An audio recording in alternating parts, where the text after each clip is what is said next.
आज संडे है, फिर से एक नई कहानी के साथ आए हैं। कहानी कोई नया या पुराना तो होता नहीं है, वास्तविकता में वो नई व्याख्या के साथ, नए अनुभवों के साथ लोगों के द्वारा जनरेशन टू जनरेशन ट्रांसफ़र किया जाता है। तो आज हम एक लोकतांत्रिक देश का कहानी आपको सुना रहे हैं। एक लोकतांत्रिक देश था, उसके हेड ऑफ स्टेट यानी राजा या प्रधानमंत्री या राष्ट्रपति जो भी बोल लीजिए, वो थे। और उनका बहुत बड़ा महल था।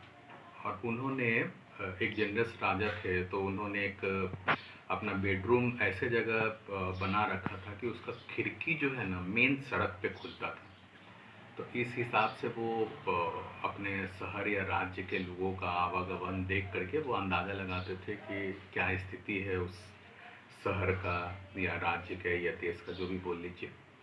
ठीक है। तो एक बार राजा जो है सोने के लिए गया।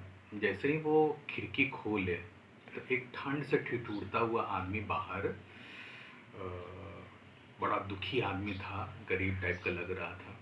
तो राजा को उस पर दया आ गया। उन्होंने तुरंत अपने जो सचिव है उसको बुलाया। जैसे ही उनको बुलाया, जाकर के बोला कि जाकर बाहर जाकर के देखो, एक आदमी है, उसकी क्या दिक्कत है वो हमको आकर के बताओ।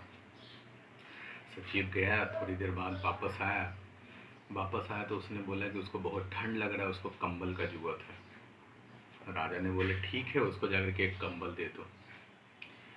अगले सुबह जब राजा उठे और खिड़की खोले तो वो आदमी फिर से ठिठुर रहा है। क्रोधित होकर के उन्होंने अपने सचिव को बुलाया। जैसे ही सचिव को बुलाया तो सचिव आकर के उपस्थित हो गया। राजा ने पूछा कि आखिर क्या बात है, हमने उसको कंबल देने के लिए तुमको बोला, तुमने आज्ञा को अवहेलना कर दिया। तो उन्होंने बोला क्या कि मैंने आपका जो आदेश है वो मंत्री तक पहुंचा दिया था। मंत्री जी ने बोला क्या कि ये देश में करीब लाखों भिखारी है, अगर एक भिखारी को दे दीजिएगा तो मीडिया या दूसरे लोग इसका विरोध करेंगे, आप पे पक्षपात का आरोप लगाएंगे। तो उसका एक उपाय है, डिसाइड किए हैं कि आपके नाम से एक कंबल योजना चलाया जाए और उसमें पूरे देश में जितने भी गरीब हैं ना, सबको कंबल बांटा जाए। बोले ठीक है, लेकिन कल उस राजा ने बोला ठीक है, कल उस गरीब आदमी को कंबल मिल जाना चाहिए। फिर राजा सोने चले गए। अगले सुबह फिर उठ करके देखे तो वो गरीब ठिठुर ही रहा था। क्रोधित होकर के उन्होंने फिर मंत्री को बुलाया। मंत्री आया। मंत्री से पूछे कि आखिर उसको कंबल क्यों नहीं मिला।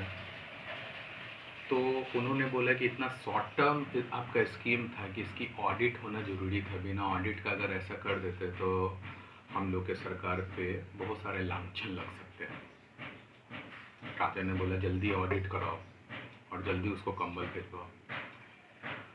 अगले सुबह फिर वही स्थिति था। राजा बहुत ज़्यादा क्रोधित हो गया।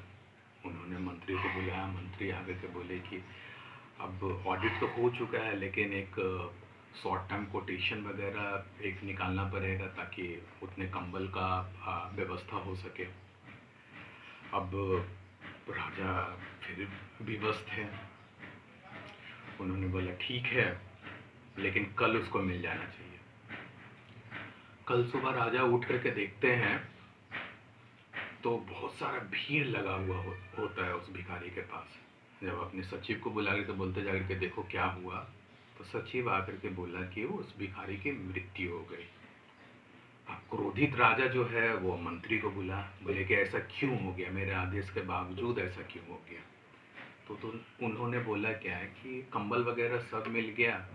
अब कंबल का योजना सबसे पहले हम लोग के फेवर में जो एमपीज वगैरह जो सरकार को सपोर्ट कर रहे हैं उन लोगों को मिलना चाहिए था। उन लोगों के क्षेत्र पे जो प्रभावशाली सांसद वगैरह थे वो सारे अपने अपने क्षेत्र ले गए। जो हम लोग के कार्यकर्ता वगैरह थे वो अपने क्षेत्र ले गए। और इस तरह से कंबल जो है आखिरी आखिरी कंबल भी नहीं बच पाया कि उस भिखारी को दे दिया जा सके। अब ये कहानी जो है ना एक लोकतांत्रिक देश का व्यवस्था को बताता है कि सब सारे पावर्स होते हुए भी इतनी ज़्यादा पेचीदियाँ हैं इस सिस्टम में कि चीज़ें जो है ना सही आदमी तक पहुंच नहीं पाता है। नीति बनता है, सारी चीज़ें होती हैं, लेकिन सही आदमी तक वो चीज़ें पहुंच नहीं पाती है, और इसके लिए सिर्फ सिस्टम ही जिम्मेवार नहीं है। इस सिस्टम के लिए लोकतांत्रिक व्यवस्था में दो लोग होते हैं, जनता होते हैं और नीतिकार होते हैं, दोनों इसके लिए जिम्मेवार होते हैं। अब नीतिकार का सिंपल सा देख लीजिए, सबसे ग्रास रूट लेवल पे पंचायत होता है और पार्षद होते हैं। वो लोग जो है उनका काम क्या है, स्टैटिकल आंकड़ा गवर्नमेंट तक भेजना, गवर्नमेंट की स्कीम को सबसे लोएस्ट तबके तक पहुंचाना। लेकिन वो लोग भी फेवर करने लगते हैं, सही आंकड़े जो है वो गवर्नमेंट तक पहुंच नहीं पाते हैं। तो चूंकि सही आंकड़े गवर्नमेंट तक नहीं पहुंच पाते, इसलिए सही नीतियां नहीं बन पाती है।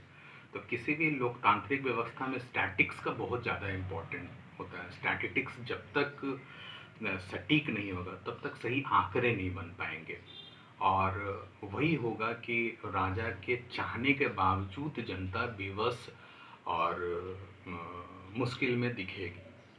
ठीक है। और ये सिस्टम आप देख रहे होंगे, अभी कोरोना में तो आप काफ़ी देख रहे होंगे इस सिस्टम की व्यवस्था। सब कुछ होते हुए भी, सारी घोषणाएं होते हुए भी, जो सबसे लोएस्ट तबके के लोग हैं वो बहुत ज़्यादा परेशान हैं। तो वो सिस्टम के कारण ही ऐसा हो गया, और इसके लिए सिर्फ नीतिकार या ब्यूरोक्रेट्स ही जिम्मेवार नहीं है, इसके लिए जनता भी जिम्मेवार है। क्योंकि वो भी, अब देख लीजिए, जिनके पास बहुत सारी सुविधाएं भी हैं, वो भी वो पीला कार्ड वगैरह बना लेते हैं, वो बहुत सारे ऐसे चीज़ें बना लेते हैं जो सबसे लोएस्ट तबके के लिए है। तो दोनों जिम्मेवार है इसके लिए। लेकिन हाँ, इसका कोई ना कोई विकल्प तो निकालना होगा, और विकल्प तो देखते हैं आगे क्या होगा।